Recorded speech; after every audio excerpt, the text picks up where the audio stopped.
We ran into each other at a restaurant. We literally ran into, I was sitting in my chair. Our chairs were like up against each other. And that's when we met. And we talked for a while that day. And I said, please come on the show. I would love for, you to have this platform to talk to people about what you're doing. And I asked you about the negativity then. I said, how are you dealing with like what's going on in the world? Because I was sitting with some other women who were just really angry and saying, what do we do about all this? And you said, we have to be joyful warriors. You know, I decided at the end of last year, there was so much that was just creating anxiety and depression and anger. And I was like, I'm done with that. I'm done with that. I don't like that feeling. I don't think any of us do. And let's just go into 2018 and be joyful warriors. I like that term, joyful warriors. Yeah. And because as you said, we can't just be against something, we have to be for something. That's exactly right. And in all of what we're seeing, I mean, these kids that are just marching, I mean, the Stoneman Douglas kids, at the Women's March, there's so many things that are happening right now where people are taking to the streets, and we have to remember, it's not about fighting against something, it's about fighting for something. And it is fighting with a spirit of love of country. And that's really important to remember. Yeah. We love our country. And part of being a patriot, love of country, is about fighting for the ideals of our country, fighting for the best of who we are. We are a great people. We are a great country. And it is part of loving our country to say, you know what? I believe those words we spoke in 1776, that we are all equal and should be treated that way. Yep. I believe those words. I believe those words. And I will march and I will fight to make those words true. And I will do that joyfully. Yes, and you will do it joyfully. And because both of your parents are immigrants, your father is from Jamaica and your mother was from India. Yeah. And I mean, and so with everything that's going on, you were elected at the same time as Trump was elected. Okay, so you get elected as senator, Trump is elected as president, and in all that time of everything that's going, especially with parents who are immigrants, what is the most surprising thing that has happened to you? Well, I mean, there's a lot, and there are those moments like when this administration arbitrarily made a decision to rescind protection to those dreamers that are protected by DACA. That was one of the lowest lights in terms of what had happened. Yep. These kids who are serving in our military, they're in colleges and universities, they're working in Fortune 100 companies, and they are playing by the rules. They were vetted to see if they've committed any crimes, if they're living a productive life, and if they were living life the way that we want them to, we said, we'll give them protection, and then arbitrarily we took that protection away. Yeah. That is appalling to me. It is. It really, it makes me so sad, and we need to fight for them to be protected. And so on the topic of those dreamers, I'll tell you then a highlight of the experience that I've had as a United States Senator.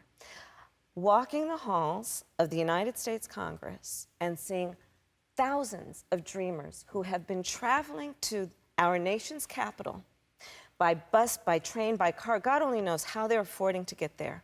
I am certain that they are sleeping 10 deep on someone's living room floor while they're there.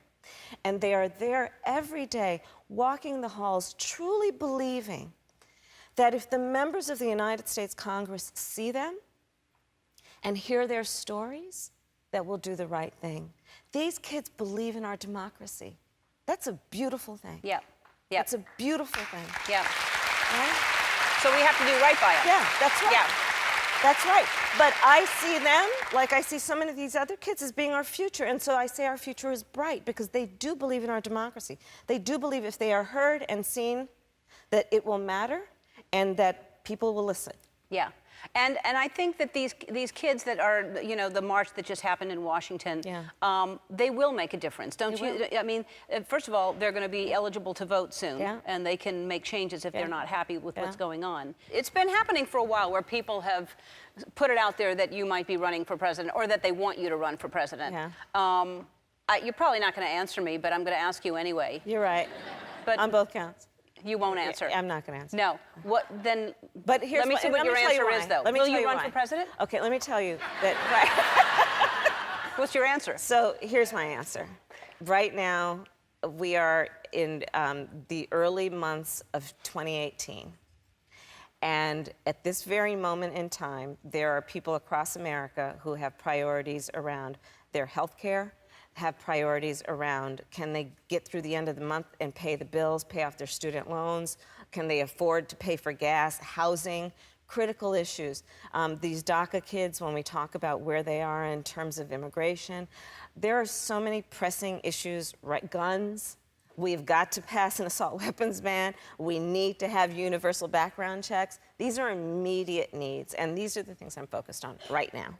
I've seen so many people, Ellen, focus on that thing out there and then trip over this thing here. Right. I don't want to trip. Okay. There's so much that's important right now. Who would be your vice president? You got any plans? Yeah.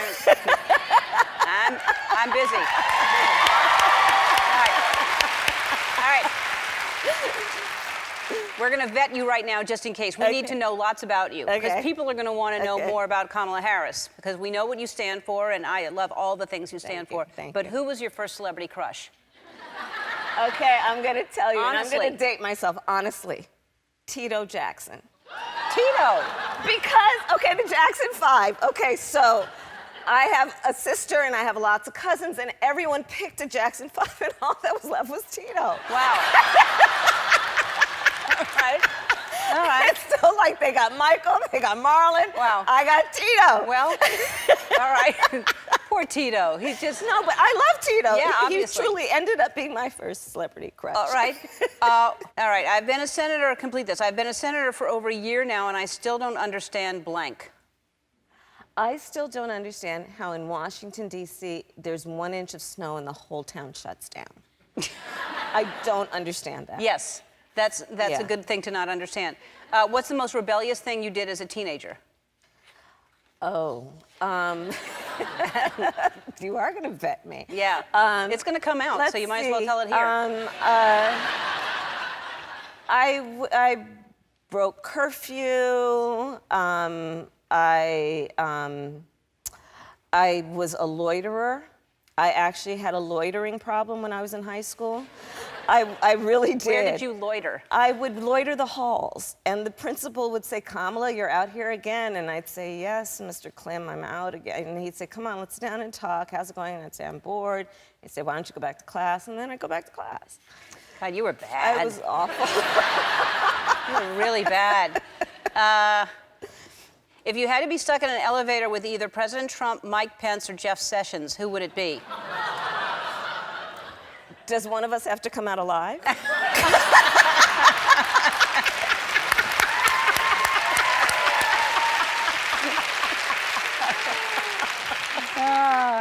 You can't sleep in the middle of the night. What do you do? Oh, I get up. I will read cookbooks. This happened recently. Yeah, I love cooking. You just And read cookbooks? I read recipes. I like recipes. All right. If I'm not cooking. Especially if you're not cooking. Yeah. What's a nickname that your husband calls you? Honey, babe. The regular. Yeah. What's a nickname your Republican colleagues call you? I have no idea. All right. All right. Let's see. Do you have any tattoos? No. If you were going to get a tattoo, what would it be and where would it go? If I were to get a tattoo, maybe, I don't know, if I were going to be self-indulgent, it would be a lotus flower, because that's what my name means. And maybe on my wrist. Okay. And are you running for president, yes or no? Next question. All right. Tito, come on out. All right, Kamala Harris.